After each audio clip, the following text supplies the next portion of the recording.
Hey guys, it's Remy Instituto from Variety. We had some technical difficulties. We're trying this again with Sebastian Stan. Very excited that all of you are joining us.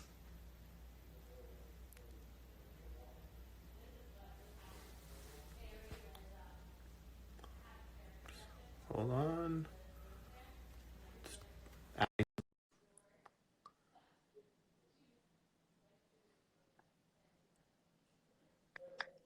Hey, Hey, we can hear you now. oh my God. Listen, I've never done this before. You gotta be, I'm sorry. It's the first time I'm Instagram living with another person. What took you so long to Instagram Live? Oh, I don't know. I'm really scared to Instagram live, period. But I don't know. I've never been interviewed on Instagram live, so I have no idea. So congratulations on your first Instagram Live interview. Thank you. We have a very good reason to be talking. Your new movie, Endings Beginnings, is Yes. coming out. It's going to be available on digital at, I believe, midnight tonight, right? So people can download it and watch it at home in only a few hours. Yes, they can, and they should. Yeah, no, I'm excited for people to see it. We're very proud of it, Shailene, Jamie, and Drake and I, and you saw it, right? I've seen it twice now. You saw it twice. No I saw way. it twice. I saw it at Toronto Film Festival, and I saw it again recently at home. Okay. I was given an early copy, and it's directed by Drake Doremus, who's a great independent filmmaker. He made Like Crazy. He's made a bunch of really great movies. Can you talk a Yeah. little bit about what appealed to you about working with Drake? Because he works very differently than most directors, right? There's no completed script when you start to sign on for a film. Right. No, there's only an outline, which is about 70 pages, and it's sort of like a very general, still loose direction of where he wants the story to go, how the scene should play out, and then everything is discovered in the moment on the day. So a lot of what you're going to see in the movie was improvised, and then um, one of the things that he's such a master at is being able to take all these moments and piece it together into a performance. And it's the editing also which blows me away, because I have no idea how he edited it together. No takes were the same. So, And you but and Jamie Dornan play these two guys that are both star-crossed friends. vying for Shailene Woodley's attract and love and attraction and interest and attention. Yes, yeah, we're good friends in the movie, and our friendship is tested when we meet Shailene. But yeah, it's an interesting. Look, it's a very honest movie about how confusing relationships are sometimes, and really how messy they are, in terms of beginning, middle, and end. Things don't just always close, the door doesn't just close. Sometimes it drags on, and I mean, it's one thing that I've loved about Drake's movies, especially Like Crazy and Newness, was sort of the vulnerability and the intimacy that he seems to capture, the authenticity of sort of the connections between people. I mean, I love romantic comedies, but it's not the same.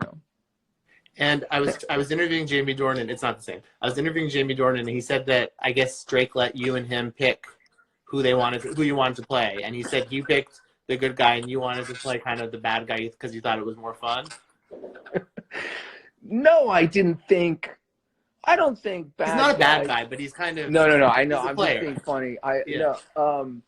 I would have played either role. I mean, Drake, put me in that role, and I was really happy with it. I was just happy to be a part of the movies. It didn't matter what he was going to choose.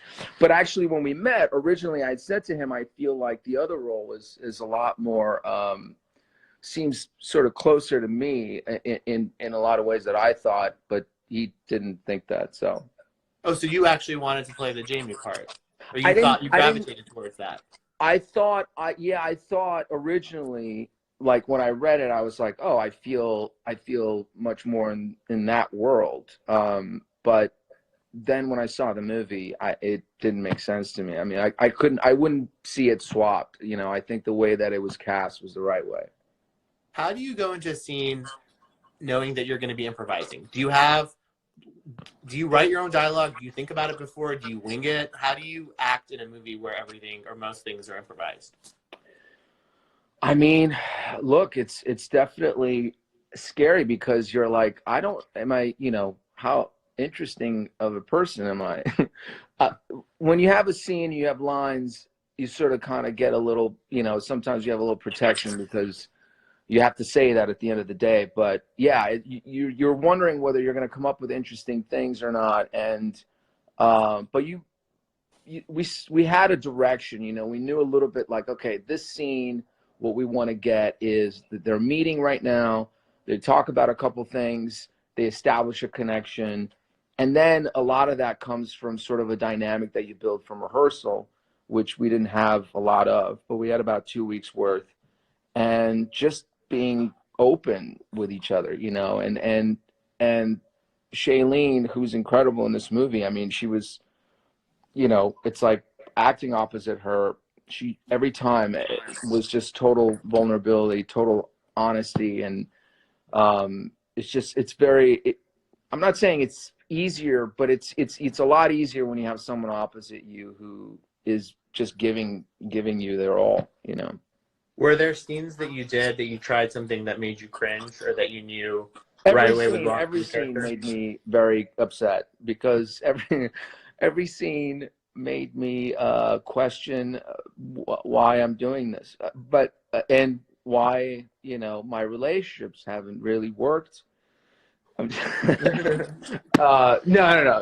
Yeah, it was like I'm just saying, it was a very exposing process, because um, that's why Drake going back at the end of the day and looking at the movie and he shaped the performances. I mean, there were takes that we probably shot for 20 minutes straight, without cutting, and we would go all over the place. And so yeah, but you go home and you wonder whether any of it is any good, and but it kind of is nice because it gets you out of your head. It gets you out of your comfort zones in a way too. You show up there tomorrow and then you're just, all you're trying to do is just be as present as possible and available to any accidents, anything that might happen. There's a couple scenes towards the end of the movie, particularly one, I don't want to give it away, but like between Shailene and I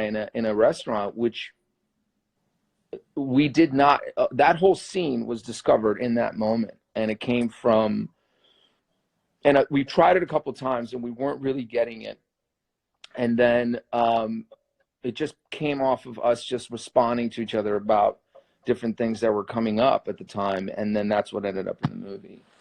So Did you know what Drake was going to use, or did you have a sense when you saw the Final Cousin movie which scenes would be in the film, or was it a total surprise for you what direction the film took, or like the scenes that made it in? yeah, I really didn't know what he was gonna. I really didn't know what he was gonna use. Yeah, there were moments that I knew were funny or that were good that didn't end up in the film, and I agreed. I was happy that they didn't because, again, I don't know if they were fitting into the story, and then there was all these other things that I didn't know uh, that we were doing at the time. Little things that he would cut to, and then that were more behavior sort of oriented, that told us a lot more about the characters than just what was being said. It was sort of like this other body language, which always happens. People say one thing, but then their body language is a whole other thing. How do you feel about the movie being available in homes? And everyone's home right now; they're in quarantine or self-isolation. How do you feel about people being able to see the movie in homes? Well, I mean, if we could, I wish we would have different circumstances, obviously, for the movie. I think it's so beautifully shot, and I every frame that Drake has in this movie is thought of, and every single angle, everything was thought of. None of that was accidental. And so I wish the experience would have been on a bigger theater, but I'm also very grateful that it can be watched now. And this is a crazy time. I mean, this is, it's a testing time basically every day. And so, if people are at home and they want to, tune into something else for 2 hours, and maybe we can make them think about something else, or then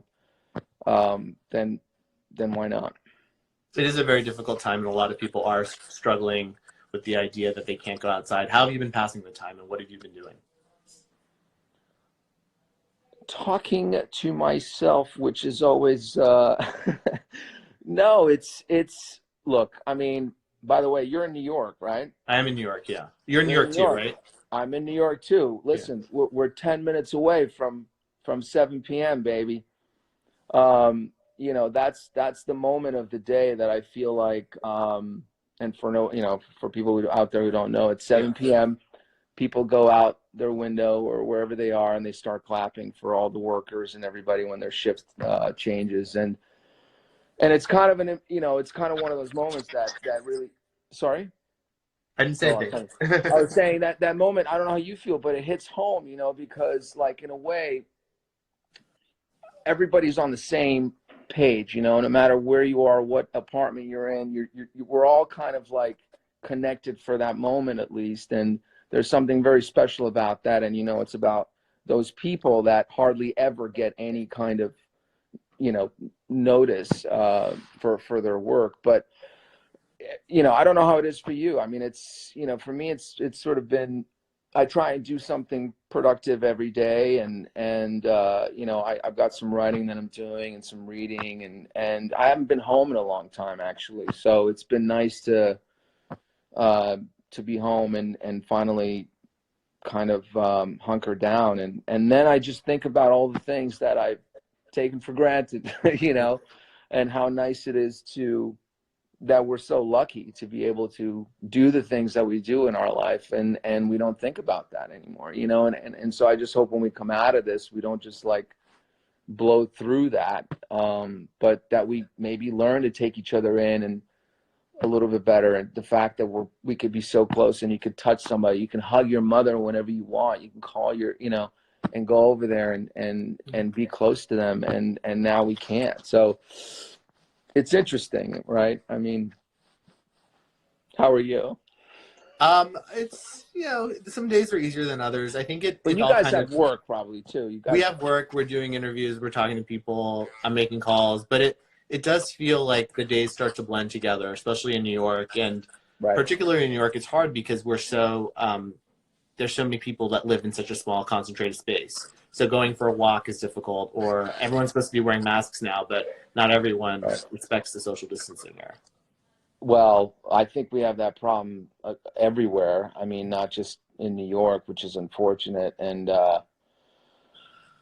what sucks about it is all it's going to do is just going to make everything longer for everybody. You know what I mean? So it's like, yeah, it's a nice day out, and look, I mean, you got to take care of your mental health too, right? So if it's, if you want to go for a walk, I mean, there's times you can go for a walk, I believe, like really early where it's still empty, where you're staying away from other people and so on. But if it's nice out, and this isn't the time to be going and having a picnic in the fucking park, you know what I mean? Which is still happening. So I don't know. It's yeah, it's tricky, but there's probably, there's something for all of us to learn from this for sure.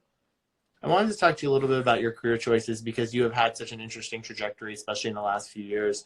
You've starred in the Avengers franchise, obviously, but you've also done some really great independent film work. You were in I, Tonya. You just worked with Drake. You're in Destroyer. You've been taking really big risks. And I was wondering, how do you choose what you want to do? Like, what appeals to you about a script, or what brings you into a story?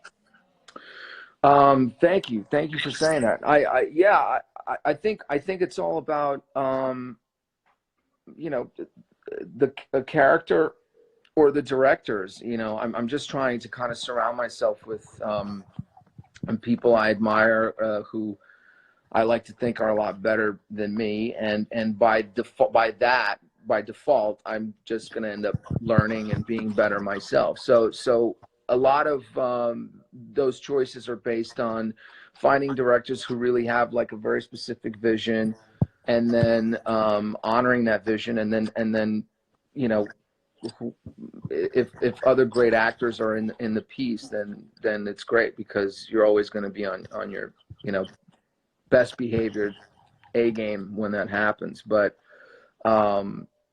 yeah, it's because I don't think of movies. I don't think, and even TV is not, like, to me, is not really an actor's medium. It really belongs to the writers and the directors, and so it's just kind of having to fit into that world. But I'm just trying to do things that, you know, are interesting to me, and kind of make me scared, and keep me on my toes, because I know I'm a very bad self-critic, so it's like if I feel like I'm leaning too much into my little Sebastianisms, then I kind of, you know, get critical about that. So I try to mix it up or something. Your Sebastianisms. My Sebastianisms, I don't know. I probably had like 56 on this Instagram live as it is. You know, it's like I got to stop saying, you know. I really have to. I have to stop saying, you know, among other things. But I have a few. How did starring in the Avengers franchise change your career? Well, I mean, like, it was huge. It was, you know, it was 10 years ago, 2010, when I came in, and looking back, I feel like I was, you know, I had half the amount of experience and knowledge that I do now, and in a way, I felt I grew up with the franchise as a person myself, and in a way, I feel like that character grew up with me as well. But I don't think any of these movies that you referenced, even the one that we're talking about today, would have been possible without it. You know, for me, like that, the level of exposure that it's, you know, allowed for me, and on an experience level as well. I think it's all been affected by it. I mean, I wouldn't be here without it, for sure. And how did it feel to have Avengers Endgame become the most successful movie of all time? I mean, that's just wild. You don't even really think about that, you know. I mean, it's crazy to think it's bigger than Titanic. I mean, I went to see Titanic way too many times in the theater, you know. That old Billy Zane, let me tell you, he really still gets me now, old Billy, you know. But it's wild, man. It's exciting because, again, like, 10 years worth of you know, filmmaking went into making that movie, and so the fact that people went out to see it and supported it so much only shows how much they love the characters, how much they've invested in the past 10 years, and they feel like, in a way, they grew up with the movies. So it was great. Is there anything you can tell us about your involvement in future Avengers movies? Oh, I know, you know, I know nothing about that. You know, I'm just, you know, I'm just a man. No, I'm trying to, we got to figure out a couple other missions first, you know, before we even get there. I mean, I got to deal with you know, this other person that I have to, you know, it's been nice to have a break from him. I mean, you know, Anthony is just, Mackie is, you know, it's kind of nice to have a little quiet in this quarantine without him. But we got to figure out some adventures together first before we get there. Do you get to see the Marvel movies early, or do you have to see them with everyone else? No, well, Avengers, both of the Avengers I saw at the premiere. We'd never even read the scripts, so that was crazy. And then the other ones I'd seen earlier, yeah, like, I think so that we could, you know, we could do the press, like Civil War I saw a little earlier. Our social media editor, Meg Zukin, hi Meg if you're watching, wanted me to ask you if you had any insight into what's going to happen to Carter Bazan in the Gossip Girl reboot. Oh my God. The old Carter Basin. You know, he's still out there somewhere on that island of Maui or something. Who knows? I have no idea. It's just wild. I can't believe we're gonna have a reboot, but it's kind of cool. It's kind of crazy. It also reminds me of how old I am. That wasn't even that long ago, you know. But yeah. It wasn't, but it feels like it's been a long time ago. It does. Well, yeah, it does. It was 2008, and yeah, it was like a different world, you know. But it was a great, you know, it was a great job. Like I was so happy being a part of it. I was in New York. It was, you know, I was working with my friends. I mean, it was, and also that show was really kind of, that was it at the moment. Like everybody was talking about it. So it was great. I remember going into the fittings and being told, you're never wearing a belt again. You know, from a fashion standpoint, and being like, okay, I never wore a belt again, you know. But yeah, here we are. Cool. Say that again. Weren't you allowed to wear a belt? They just didn't like the look of belts. No, they don't do no, the costume designer Eric did not. By the way, we got to clap real quick. It's time to clap for. Hold on, it's 7 p.m. I don't want to show where I live. Right. But we can clap. Yeah, we should clap. Workers. I don't have a stand, but let's clap for our healthcare workers. Exactly. Here we go. 7 p.m. baby. One more down the road. All right. Yeah, it's crazy. The other day there was a woman actually on the street, and it kind of, there we go, and it kind of like broke my heart almost. She started playing New York, New York by Frank Sinatra, just blasting it out loud, and everybody was just like, we ain't going down, baby, no matter what. So it's the best part of the day. It really is, hearing everyone come out and cheer for the healthcare workers and doctors and nurses who are so heroic and making daily sacrifices every day to save lives. It really is the best part of the day and best part of being in New York right now. Yeah, there's a little bit of unity that's going on, but yeah, in terms of the Gossip Girl fashion, I think that set a couple of trends, if you remember. You know, I don't know if I remember them entirely, but with men, I remember that. Don't wear belts. Good to know. I don't remember that, but now I'll go back and I'll look and I'll see that there were belts on the show. Yeah, watch. There's not a belt on that show. Sebastian, thank you very much for joining us. The movie, again, for everyone watching, is called Endings Beginnings. You can watch it digitally at home starting at midnight tonight. It's a great movie. I really loved it. And it's been great talking to you. Congratulations on your first Instagram Live. Thank you, man. Thanks for taking the time. Thanks for enjoying the movie. I really appreciate it. Of course. Good luck out there. All right. Stay safe. Thanks, guys. Thanks for watching. Bye.